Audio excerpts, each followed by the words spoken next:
Hey, welcome to another edition of Ego on Break. I'm your host, Jay Andrews, and always I'm joined by the very squeaky Mississippi Madman, Logan Creed. What's up, Squeaky? Yeah, I need some 10-man oil. Yeah, here in Mississippi, it started out yesterday morning about 85 degrees, and by afternoon it was about 12. So it's a little on the chilly side. And we were in Wendy's where we still had the damn air conditioner on for some reason. But before we get started with our conversation, I just want to address a situation that happened at a Warriors Call 6 in Byram. There was there's a wrestler that had issues getting to the venue, so I stepped in and took his place in the match. And as I'm wrestling the match, I'm wrestling Big K, the BKG, the Burger King Gangster, as he's known as in Pro Wrestling Ego. I had him in a head scissors, essentially, trying to get the submission win. When out of nowhere, a face full of glitter, or my face filled with glitter, or my eyes filled with glitter, however you want to say, from the hands of Jim Sterling. Jim, I heard what you were saying. Stardust is coming. I didn't really appreciate the face full of glitter, or the eyes full of glitter. So from me to you, I think I'll return that favor in the very near future. So glitter to glitter, mano, character to character, however you want to put it. But I'm gonna see if I can't borrow Johnny B. Bad's glitter cannon and He's a glitter gun. Yeah, his glitter gun, and give him a face full of his own medicine. So I'm so pretty. Yeah, he's gonna be pretty. But with that being said, I just want to get that little rant out of there. It kind of upset me a little bit. So yeah, so I lost thanks to Jim Sterling. Can't wait to see Stardust. You know what I mean? I don't think you'll be able to but see Stardust. Yeah, I mean, I don't think you're going to miss him. But either way, a lot of purple. We'll see what happens January the 20th at the Hideaway in Jackson, Mississippi. The Hideaway. Yeah, but either way, get that over with. We had tried to shoot this yesterday.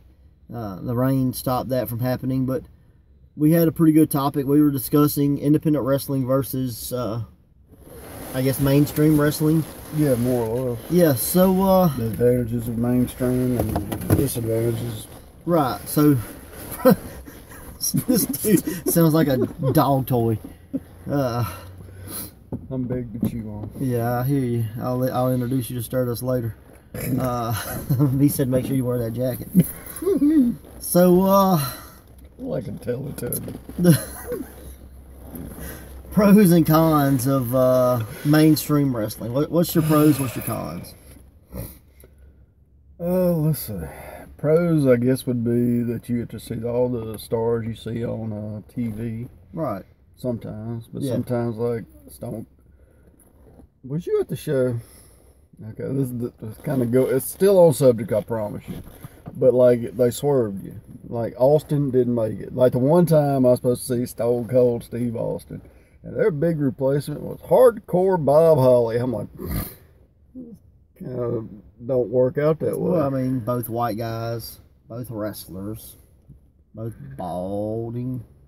I can see where that could be. I was like, boy, that's the worst swerve ever. Well, was it at least when they were trying to make Bob Holly like a main event guy? Didn't he face off with Lesnar or somebody at a time? It wasn't even at that point. No, so it wasn't even then. It might have been 99, maybe. So what you were saying, Bob Holly was already there. They just said, yeah, you take his place. They're like, so Stone Cold couldn't be here, and we're like, if I remember right, that's when Lesnar had come in. Mm-hmm. And everybody was thinking, well, maybe they brought in Lesnar. Yeah. Or Hogan, because that was when Hogan did his comeback, too. Mm-hmm. So everybody starts chanting, Hogan, Hogan, Hogan, and they bring out fucking Bob Holly. Well, they got the H right. Hardcore. Anyway, but that was kind of an advantage / disadvantage. So I thought I was going to see Steve Austin. I wound up seeing Bob Holly. So what you're saying is, no matter how big of a company is, the card is always subject to change. You bet your ass. So yeah, I can see where wow. that's a pro though, is you get to see those you see on TV. The con is sometimes they're advertising they're not there. Sometimes you pay a lot of money to see them. Yeah, and I did. Like, I was second row. Yeah. So So I don't know, what's the pros and cons of independent wrestling? I would say the pros would be that you get to see the wrestlers up close and personal. Yeah. There's really no such thing as a bad seat. The cons would be, like a security railing. There are none. Yeah. Pyro. There are none. Shitty sound systems. There are plenty. Yeah. Cold buildings in the winter, Yeah. hot buildings in the summer. Plenty of those.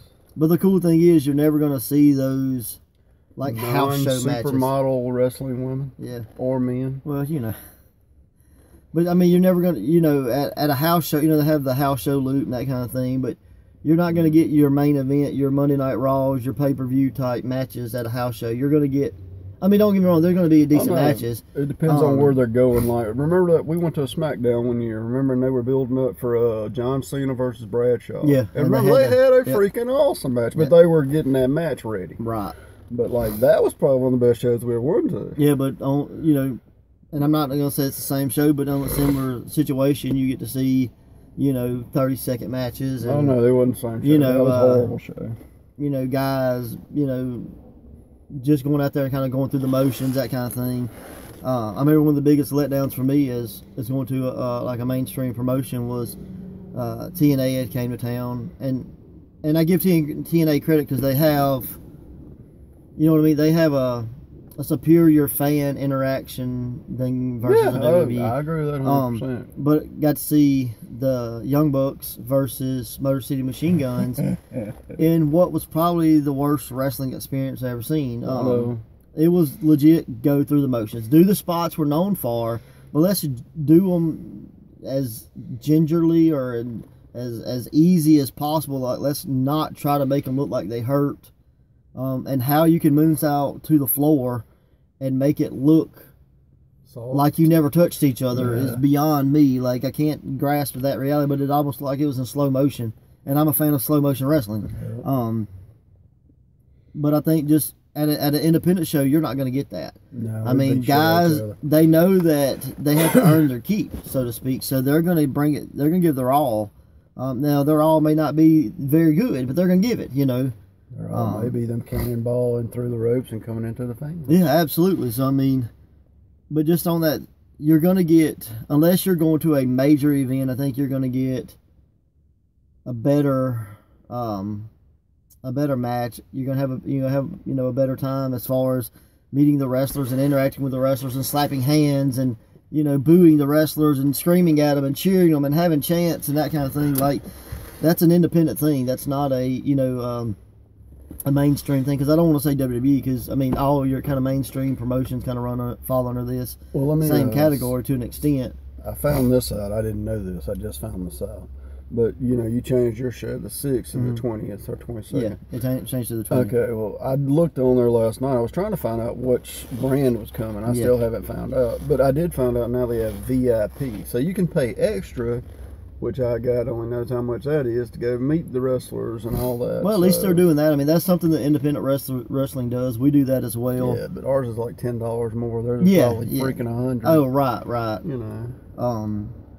But I mean, you'll have people that'll pay that. I mean, but I think that you're going to see, and especially in today's like WWE, and I'll just use that for an example. Over the last few years, you have seen the creme de la creme of independent wrestlers show up on SmackDown, on Raw, on NXT.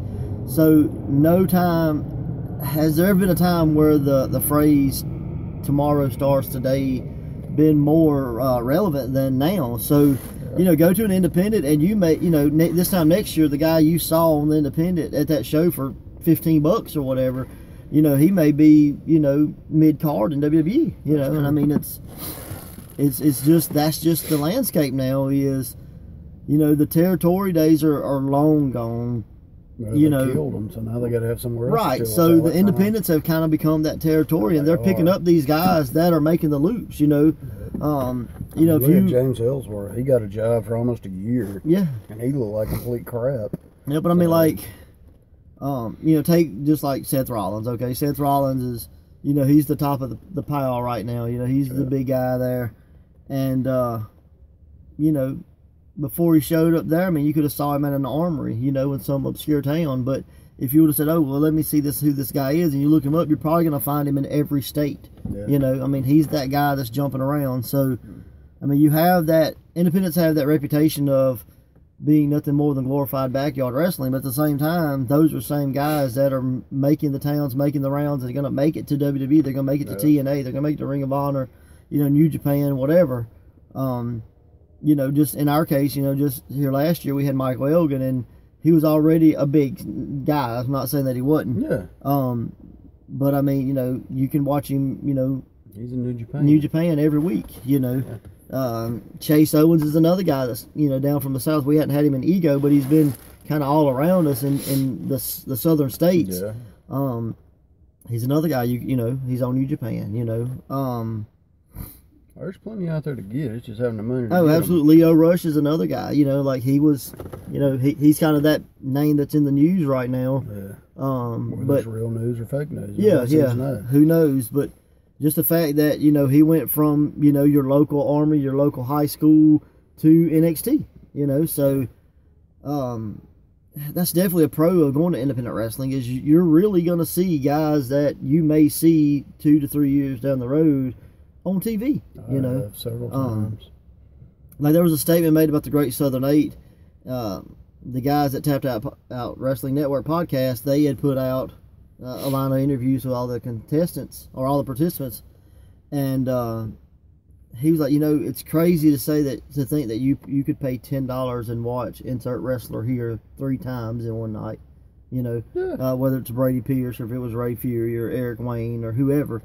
He's like, how big of a value is that, you know, where, you know, you may go, oh, I want to go see this guy wrestle at, you know, insert mainstream promotion here, and he may come out and he may be out there second, you know. That's I mean, true. We've seen it happen, come out one punch, match is over, you know. You know, this day I can't remember who the hell he punched. I just remember Mark Jindrak did it because it was so bad. Was it Spike Dudley? I swear to God, I don't remember. I just remember the stupid punch.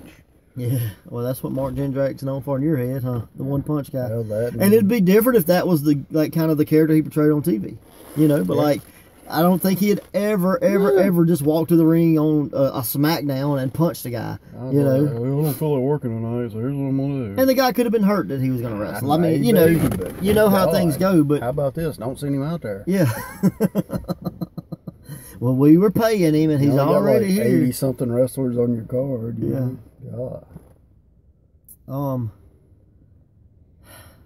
I don't know. You have anything else to add to it? I mean, like, bad venues is one thing you'll run into. Well, bad lighting and bad power, like you said, bad sound, that kind of thing. You're not going to get that $1 million kind of feel to independent event. Well, although there's some that are doing it. You'll get a older star who used to be on WWE. Yep. To me, that's a plus. Kind of a minus, depending on how they want to work. Yeah. We don't get a lot of women wrestlers in the South. We really don't. I mean, it's making a little comeback, but it's not huge yet, you know. If you want bodybuilders, you're probably not going to see it on the indies. Right. You know, I mean, it just depends on what you want to see. And just because somebody doesn't like a bodybuilder doesn't mean they can't wrestle. Yeah, you know? Absolutely. I mean, you know, Plunkett's probably my favorite one to use this at. Plunkett's freaking awesome, and he's just an average-looking dude. Yeah. You know what I mean? But he's a bad son of a gun. Yeah. I mean, there's a lot of guys that you look at and go, oh, that guy's not at WWE. But if you'll go in with an open mind and watch these guys perform, you'll be like, you know what? He should be. Yeah. He may not be there, but he should be. Like Odinson. He's a perfect example of a body, but he can wrestle his butt off, too. He's the what, F10 or whatever. Yeah, whatever. Crazy. Yeah. You can see Otis and then. Let's say that's like a match I'd like to see personally. I'd put Plunkett against Odinson. I thought you were going to say Otis against Brock Lesnar. I was like, I'd like to see that. Well, L5 versus L10. But I'm talking about, you know, availability to us. Yeah. You got a couple of million to book Brock for one day. Well, I mean, you never know. You know, I mean, if I rob a bank, I do got some lucha mask. And prison sex later. But well, we could do that. But okay. So. You got anything to add to the conversation? It's kind of been short. Kind of take 2 wasn't as good as take 1. We may release take 1 as well, just to kind of let's see the difference in the conversation. Hear rain. Yeah, but it does rain pretty loud. We're in our studio car. Live from the studio automobile. I think we're going to start adding that into her intro. But have glitter rain down on us. Yeah, so just to sum it up, I mean, mainstream wrestling, whether it's WWE, TNA, Ring of Honor, New Japan, whatever, you're gonna get exciting matches. You're gonna get, you're gonna get to see those guys you see on TV and that kind of thing. But at the end of the day, you're gonna lose that that up close and personal feel. You're even front row. You're still so far away, and I say that with the notion that there's so many people there. The venue's so large that if the guy's standing on one side of the ring and you're on the opposite side in the crowd and you holler, chances are he's not going to hear you unless you're, he's kind of looking dead at you, because they play more to the television crowd than they do the crowd that's there. But on an independent show, yes, it's going to be, yes, the talent may be a little subpar as far as what they look like. Because I mean, for every guy that looks like Otis, and you got guys that look like myself and you. Yeah. So I'm awesome, of course. So, but you may have crappy sound systems, the lighting may be bad or whatever, but at the end of the day, guys are out there giving 150%, 200%. Let me ask you this: at a wrestling show, have you ever seen on WWE for like its first card? I know me and you both saw Bobby Lashley before he was anything. Yep. Blaster Lashley. Batista before he was anything. Yep. Saw Roman Reigns before he was anything. Yep. That's one thing I do like about WWE house shows, is because, again, it does kind of have the indie feel in a way. Well, you get to see some guys that you don't know, but they're trying out, or they're, well, let's put him on the road, see how he does. I saw Roman Reigns. He was doing like some Tarzan gimmick or some crap. And I was like, what the hell is this? And he was actually, I ain't going to say it was great, but it was a short match. Bobby Lashley killed Jimmy Wang Yang. I'll never forget that match. And Batista, when I saw him, he was actually Deacon Batista with Devon. Ain't that great? That was kind of, it's kind of cool to think back on that stuff. But like I said, I've been to many indie shows where I see them now on TV. Like I said, Bryan Danielson in the Walmart parking lot. You know, I mean, how crazy is that? That you went to a Walmart parking lot and saw for free and watched Daniel Bryan for free against Spanky, against Brian Kendricks. Yeah. I mean, come on, how crazy is that? That's the reason you go to independent wrestling. I literally walked to the show from my house. Me and my brother went up there. Headlining Walmart parking lot. I swear. You got to see the Tracy Smothers was there too. Tracy Smothers. Bitty Little, the one me and him had a match later on. I thought that was weird too. Yeah. I mean, later I wound up wrestling a guy I watched as a fan. That's kind of cool. That's kind of cool and weird at the same time. But it's just crazy, how accessible independent wrestling is versus. I think that's the biggest pro out of it is the accessibility of the wrestlers, of the product itself, just blows anything else out of the water. And get it, take that granted, it's hard to meet and greet with 90,000 people. Yeah, it's impossible. Where it's a lot easier with 90, But at the same time, I almost would like to, and this is just me from a fan. I mean, I've been a fan, I've been a wrestler, been a promoter. Referee. Yeah, I mean, I've kind of done it all in the business, but just strictly from a fan point of view, is it cool to go to a house show and see these guys you see on TV? Absolutely. Yeah. I mean, it's one of those things that I'll never forget the first time I went to one, but at the same time, I'll never forget the first time I went to an independent wrestling show. Well, let me ask you this. Out of all the ones you went to WCW, ECW, WWE, Ring of Honor, and Indies, which would you rather go to? I would love to go to, and it's going to be hard to say like that in between. Yeah. But like a Ring of Honor, a big independent company. And Ring of Honor is really not independent anymore, although they're an independent company. A high quality independent. I think I'd rather go to. Say if you go and there's 1,000 people there. Mm-hmm. I think for an independent company to draw 1,000 people, these guys are going out there and they're going to kill themselves. I do, guys. You know what I mean? Before we get out where if you went to a WWE house show, or because you can't say like a Monday Night Raw because it doesn't even equate. No. But if you went to a house show, there's 1,000 people there, you're not getting nothing. No. You know what I mean? These guys are going out there to do the very basic minimum. It's almost like the red light syndrome. You know, if the red light's on, we'll show out. If it's not, then we're going to extend our career. And I can't blame them. No, you got to. You know, but from a fan, bad knees, bad backs, bad necks. Yeah, you know, but from a fan, like, holy smokes, I know I'm going to get my money's worth at a big independent show. Now, if we're comparing, you know, independent show to, you know, just pick whatever pay-per-view that nobody knows happens every year or whatever. No Mercy. No Mercy or something. Yeah. You're going to have a better time probably at No Mercy because of the fact, holy crap, it's a pay-per-view. I can go home and see myself on TV. Hopefully, if I got, you know, something that makes me see myself as a sign or something.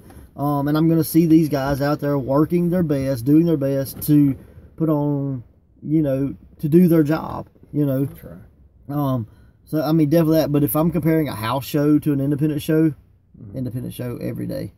I mean, and we've got that coming up, you know, here in Jackson. You know, we're going to run 2 weeks apart. Guarantee they're going to make way more money than we do. Yeah. Guarantee we're going to outwork most of those guys on that car. And that ain't 10 miles away from each other. Yep. All right, well, I do got another subject I was just thinking about, so if we go a little over or whatever. Yeah, we're like 22 minutes now, so anyway, 21. I'm pretty sure you've heard about where Cody Rhodes and them want to run a 10,000 seat arena. Yeah. You think they can do it? Absolutely. Do I think they're going to get... No. Okay. It doesn't count to run one and not Well, no, here's out. the thing, though. I mean, WWE can run a building that's got 50,000 seats, and time they get through setting up and doing the thing, they've got 35,000. So they're going to lose with stage, and they're going to lose with this. So time they set this 10,000 seat arena up, and they're going to get 6,000 to 7,000 people. Absolutely. But do you think Ring of Honor and I think it's New Japan together are going to try to do it? It's my understanding. Oh, absolutely. Without a shadow of a doubt, they can do it. Location's going to make, location, date, that thing's going to have a lot to do with it. You know, I heard Cody's like one of the main ones really pushing it. Like, well, it's because, you know, it's one of those things where, he was wanting to prove a point. But, and I can't remember what promotion, but they just ran the Cow Palace in like San Francisco and had, you know, 20,000 people there. And it was an independent promotion. Wow. But, you know, it was headlined by like Rey Mysterio and Ultimo Dragon. No, Rey Mysterio and Juventud versus like Rey Fenix and Pentagon. Seriously? You know. Wow. And it was trickle down effect with name value, you know. But the thing is, and I've said this from day one, it doesn't matter who's on your card if you can't tell people about it. You know what I mean? That's it, advertising. So if they advertise, if they plan properly, you know, if tickets aren't ridiculous, absolutely they can fill it. Now, fill it on the premise that 6,000 to 7,000 is full. You know what I mean? I want to say they said they can sell it out. But again, you can't set people behind the Titantron. Well, I get you know that, what I mean? But a 10,000 seat arena is not going to be 10,000 seats. I get that. But so can they sell it out? Yeah, I think so. I'm just going by what he's saying. You know, we'll sell it out. Well, because it sounds better. Of course, they're not going to go. Better. We're renting a 10,000 seat. We by the time we put the people there. That's it. Well, you know, yeah, they're going to have more than that. Oh, I know. Is it going to be more than half full? Absolutely.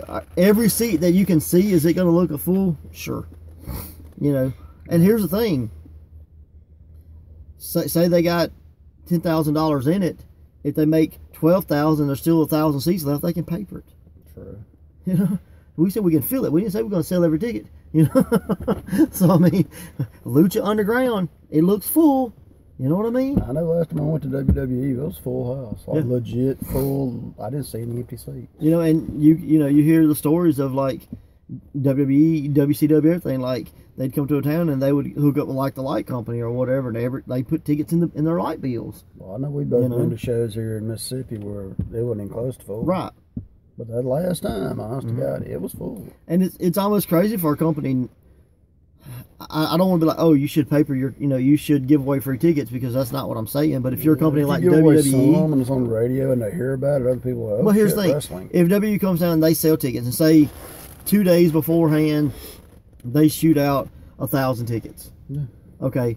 Well, if I didn't have to pay, guess what I'm probably going to buy? I'm probably going to buy a T-shirt. I'm probably going to buy this. I'm probably going to buy that. I'm going to buy popcorn. Get your money, They're going to make money. They've made the money off the building by, selling tickets. And if it's they needed a quarter full, to break even, and they've sold half of it out.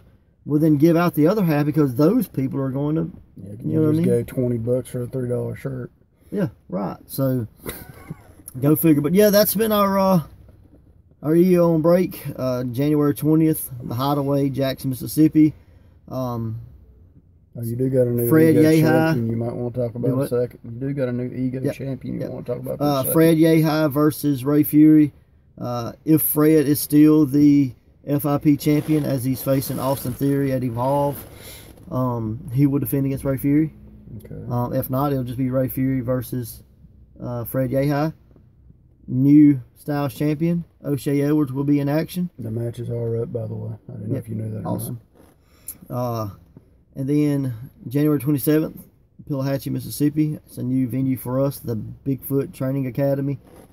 We're going to see Monty Warbucks take on Ray Fury. Sweet. We're going to see the Abbey Street Boot Boys versus the Path of Nightmares in a Abbey Street fight. And what I'm being told is no limitations, no rules, no ropes. So the ropes will be off the ring. Okay. And if the Abbey Street Boot Boys win, they win the tag titles and the Squared Circle Survivor medallion. If the Path wins, the Boot Boys can no longer tag in Pro Wrestling Ego. Oh, what a shame that would be. I know you've been growing your beard out to join it. No. So, that's trickling. That's a big match. You know, so 2 big matches. Can't wait, you know what I mean? Can't wait. So, participate. Yeah, check that out. January 20th, Hideaway, January 27th, Pillahachie, Bigfoot Training Academy. Later, guys.